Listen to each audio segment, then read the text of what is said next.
Made in Hollywood. The comedy Don't Tell Mom, The Babysitter's Dead, featuring Nicole Richie, is made in Hollywood. I am a diehard fan. I've seen this movie no less than 1,000 times. I could tell you everything about it.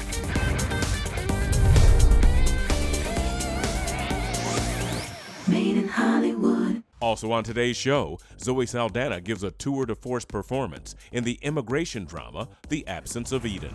I feel like the takeaway is to be reminded of the human aspect surrounding immigration. Plus, Ella Purnell stars in the post-apocalyptic adventure series Fallout. Elizabeth Hurley stars in her son Damian Hurley's feature film directorial debut, Strictly Confidential. And Johnny Knoxville takes a swing at sobriety in the baseball comedy Sweet Dreams. This week on Made in Hollywood. Made in Hollywood. An ambitious 17-year-old summer vacation plans get turned upside down in the comedy Don't Tell Mom, The Babysitter's Dead, featuring Nicole Richie. I'm Ms. Durak, the babysitter. Thank you, Miss Durak. There goes my summer. I know how to discipline you. I watch Medea movies.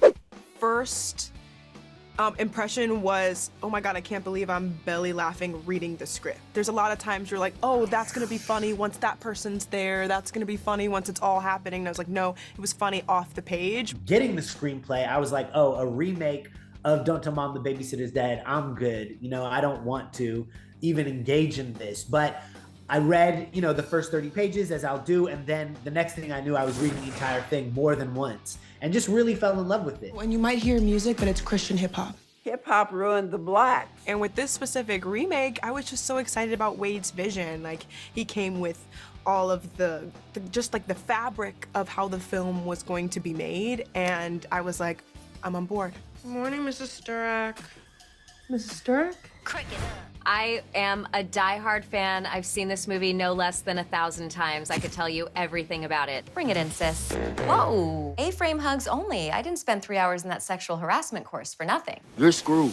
When we shot at the original house, I was walking through just so excited, and we've got some very special cameos from the original version there, and I was just like, it felt like I was at Universal Studios. I was like, I cannot believe that I am here. I've been in this living room, I've been in this kitchen. I connect to Rose so much. I quote her all the time. When I met with Nicole, first of all, she was an incredible fan of the original and just kind of like was so excited and down.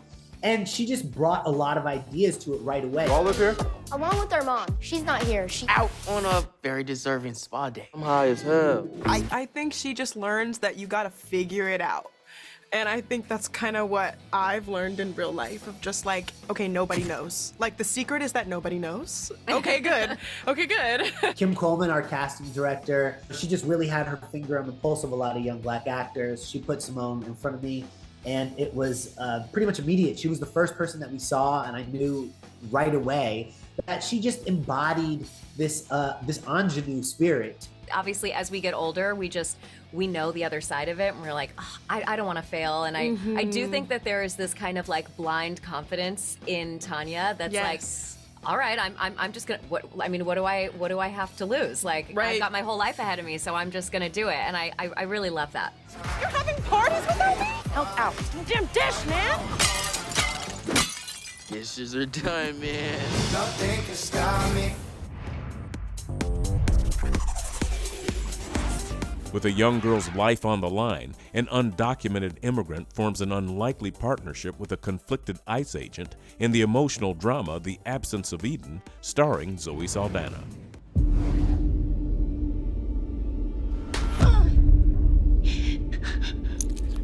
No, I'm not doing this. Yes, you are. No. There are moments and there are projects that Marco does where even though I'm an arm length away from Marco, I may not know that much about it until the project is farther along. With Absence of Eden, I knew every stage of it and every evolution that it went through. I knew Marco for a long time before we started shooting this. I was very honored when he came to me to be a part of it. Zoe's been a dear friend for a long time, long time, and to collaborate with them on this was a gift. We come here plant your seeds with our dirty hands, and then we help them grow while you get to put your feet up. At cinema, I watch one film a day, Monday to Friday, and I really like cinema. Monday through Sunday. Yeah, Monday to I will try to do. Yeah, the cinema is something I'm quite obsessed, and I just want to make in a film. And I was lucky enough, okay, when I showed this film to my wife and Garrett and Adria, they decided to jump in. What made you want to catch bad guys for a living? Just help my dad, I guess. As good a reason as any. Every frame of this film, he had a massive, it's such a poetic backstory. He's an artist, and that translates and radiates wonderfully in the film. From the title, The Absence of Eden is like the idea of Adam and Eve, okay, they live in Eden and God is not there. This is not was about, oh, we make an entertainment film. It was about, I really want to make a deep film about humanity using the tools of cinema. Give me that one.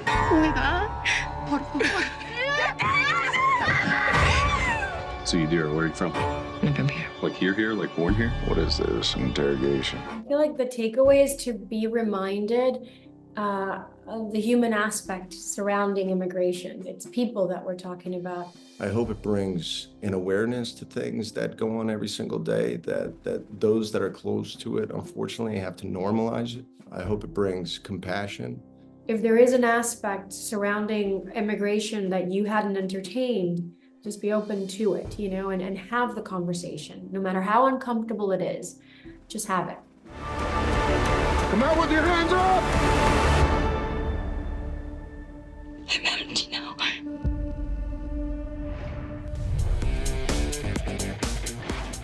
Coming up, we explore a post-apocalyptic future with Ella Purnell for the action-adventure series Fallout. To find out where to watch any movie, check out Moviephone.com. Find it, watch it. I got the dark comedy. I got the balance of the humor with the heavy post-apocalyptic. The 50s, 60s retro-futuristic style was so exciting to me.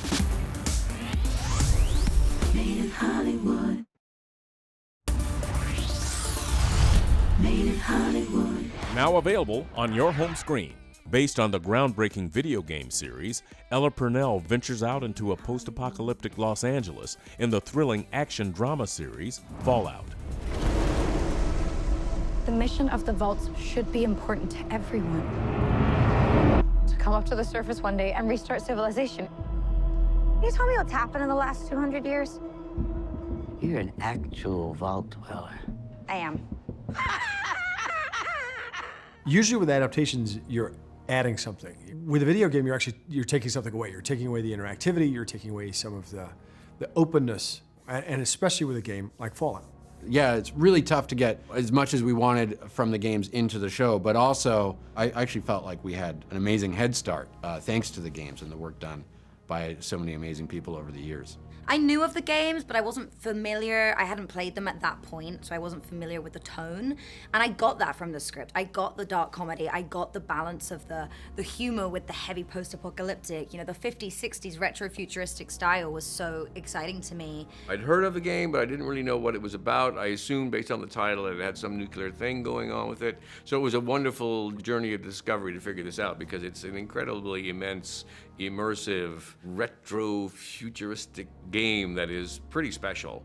I've had a rough week. Practically every person I've met up here has tried to kill me. I'm simply going to harvest your organs. We would be looking at scripts and we'd be talking on set about like, oh man, I can't wait to see what they come up with for this setup, you know what I mean? And like, where are we gonna be for such and such scene? It just was so thrilling, honestly, as an actor, to get to live in this world. You need to go home. You come from a world of rules, of laws. You should not be alone. It was quite dazzling, I have to say. Both the outdoor locations and the sets that were created for interiors were mind-blowing. It's this kind of bizarro America with shades of retrofuturism. Look out at this wasteland. Looks like chaos, but there's always somebody behind the wheel. Actors coming in, there's a shorthand that we have to use. We both everyone recognizes that there are relationships that we have to establish really quickly. So everyone's quite open and available and ready and accessible in order to create this reality that we have to have in order for the audience to believe. Everyone wants to save the world. They just agree on how. You've had all this time to think about the characters in the abstract. Then you go looking for the actors who can embody that. I remember it perfectly. I was sitting on the couch, I was really ill, and every 5 pages I'd be like, wait, this is really cool. Yeah. And just keep going and keep going. And I was absolutely blown away by the level of detail. The space that's in front of the camera that we share as actors and when we're in our creative spaces and they call action before they call cut, it's a magical place. You really feel like you connect with people really strongly, and I love the people that I connected with on this. There you are, you little killer.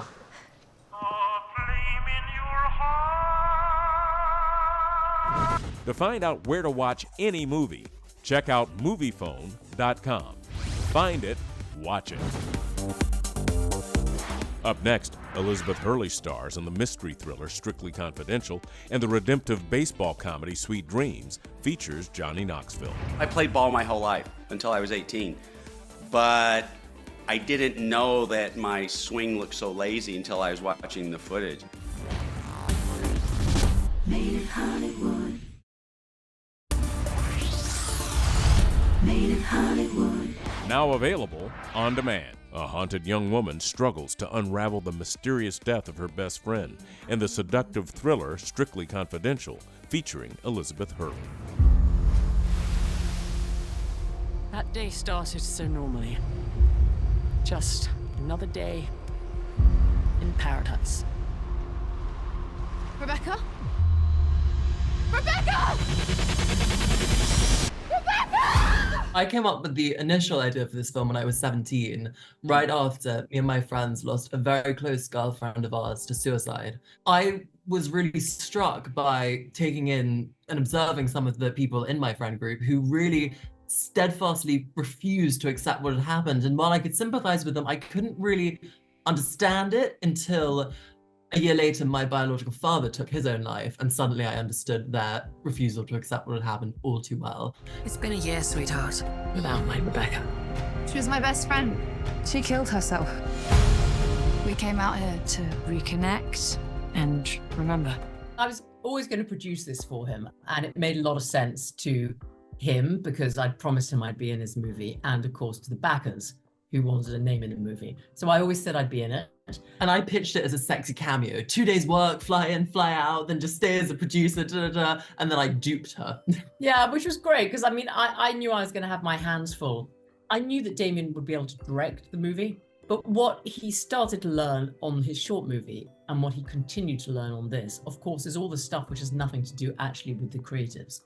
It's the hideous logistics of making a movie. Yeah. So that to me was always going to be my primary function on this film. If you truly believe something was off, maybe it was. I know what really happened to your friend. Rebecca, can I help you? I play it quite safe with how many takes. I like one-take wonders, but I will always then get another one-take wonder straight afterwards, because I love being covered. You know, I really believe you can make a film in the edit. You know, even with footage that one doesn't love, you can really, really make something beautiful in the edit. Editing's actually my favorite part of the process.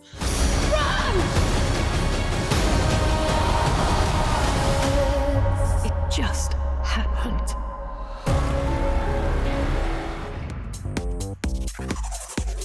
Here's what's hot on screen. After being forced to coach a misfit softball team, Johnny Knoxville and a group of recovering addicts swing for the fences in the baseball comedy Sweet Dreams. Morris, alcoholic. Is Clint Eastwood gonna tell me to get off his lawn, bro? All right. Look, we're all here to get better. I'm sorry. When I thought of the idea, I was picking up a friend of mine from a sober living and taking him surfing. And the guy's today, he's got, 4+ years of being sober. He's got a kid that's the same age as how sober he is, and inspired by the idea that I wanted to show that recovery doesn't suck. So all of that was what inspired the idea. And I always want to make a baseball movie. I prepared my whole life for this role. My father was an alcoholic. I have distracted too much in my lifetime as well. So there's a lot of things to draw from. My connection was very powerful to the role. I suffer from my own personal problems. I am bipolar disorder, anxiety. So that's how I was able to really be Jake. I've been in and out of the program for all my life since I was 16 years old. AA has saved my life. When I showed up on that set, it just kind of validated a lot of the things that I felt, And also, it made me feel like I was doing some sort of service work and that I was meant to be there in a weird way. Hi, Dad. I miss you a lot. I'm gonna need you to contribute, be an asset, and teach these guys something. What's that? That's our 2015 softball championship trophy. Emotionally, it was, it's a lot to get to those places, but I felt good about it, I felt confident I could get there. Like the connections with these guys. Looking for something. And I am trying, guys. Dirty aliens? Something I don't know. I felt that. Everybody plays in the movie like they play in real life. Honestly, that was the beauty of it. I had written people in certain positions, and then when we finished casting and everybody figured out what they were and their skills, that we kind of shifted a couple roles, and it worked out. I played ball my whole life until I was 18, but I didn't know that my swing looked so lazy until I was watching the footage. I'm like, oh God, I got to get back. But it's fun trying to get my swing back because my son plays. I have my softball skills ready to go. A lot of people don't know this, but I'm really athletic. I play in a lot of celebrity basketball games, but I grew up skateboarding, watching Jackass. I don't move much, and I've never swung a bat before. I thought I did pretty good. It was hot, but it was fun because everyone on set were people that I've known forever. So I just was roasting everybody. We were just roasting each other. It made the time go by. A whole new world cracks open. I know I'm a little fat now. I was a very sought after underwear model.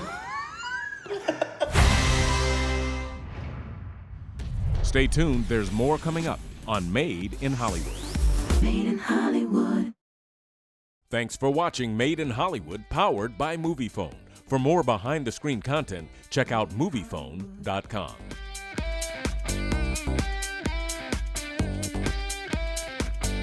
Made in Hollywood.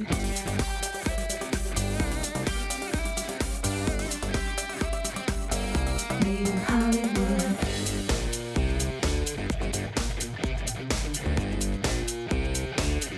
Made in Hollywood.